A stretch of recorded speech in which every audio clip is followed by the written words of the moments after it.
Bonjour, bonne nuit, bonsoir à tous. Aujourd'hui, on va étudier les intervalles dans R. Donc t'étonnes pas que je respecte.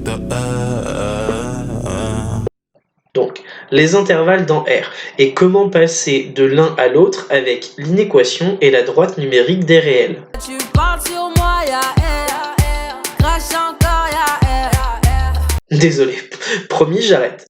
Alors, prenons la droite numérique pour visualiser tout ça. À ses extrémités, on retrouve moins l'infini et plus l'infini. Prenons l'intervalle 2, 7.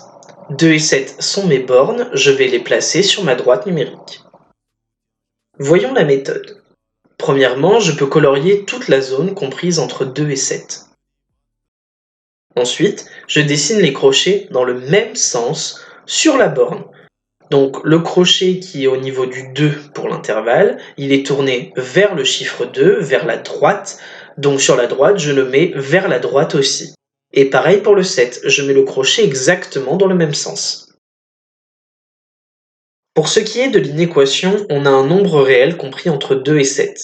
On le note x, et donc x est compris entre 2 et 7. Mais attention, à partir des crochets, il faut mettre soit le symbole strictement inférieur ou égal. Et ça, c'est à partir des crochets qu'on le sait. Donc les deux crochets sont différents, certes, mais ce qui est important, c'est qu'ils sont tous les deux tournés vers la borne. Par exemple, le crochet qui est au niveau du 2. Le 2, il est attrapé par le crochet, puis il est tourné vers lui. Le 7 aussi d'ailleurs, le crochet est tourné vers le chiffre 7, comme s'il l'attrapait. Ça signifie qu'on peut être égal à 2 et aussi égal à 7. Donc il faut rectifier sur l'inéquation et mettre des symboles inférieurs ou égal. Sur la droite, on peut le voir aussi, puisque les deux crochets sont orientés vers les valeurs, vers tout ce qui est colorié. Donc, comme c'est tourné vers les valeurs, ça veut dire qu'on peut être égal, et donc bien marquer le symbole inférieur ou égal dans l'inéquation.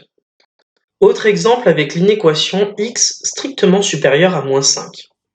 Il n'y a que moins 5 comme borne, donc moins 5 est dans l'intervalle. Mais comme il n'y en a qu'un, vu que c'est le seul nombre que je connais, l'autre est forcément moins l'infini ou plus l'infini. Ici, x est supérieur à moins 5, donc ça peut être plus grand que moins 5. Donc si c'est plus grand, c'est plus l'infini.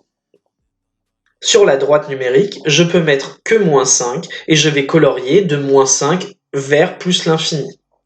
Il reste à installer les crochets. Comme x est strictement supérieur à moins 5 n'est pas attrapé par le crochet, on ne peut pas être égal. Donc le crochet, je le tourne vers la gauche, dans l'autre sens. Et sur la droite numérique, c'est pareil. Le crochet, il est tourné dans l'autre sens, pas vers les valeurs qui sont coloriées. Pour ce qui est de plus l'infini ne s'attrape jamais, donc le crochet est également tourné dans l'autre sens. Et sur la droite numérique, je ne peux pas mettre de crochet puisque l'infini se trouve bien plus loin. Il est inatteignable. Abonne-toi et lâche un like si t'as compris.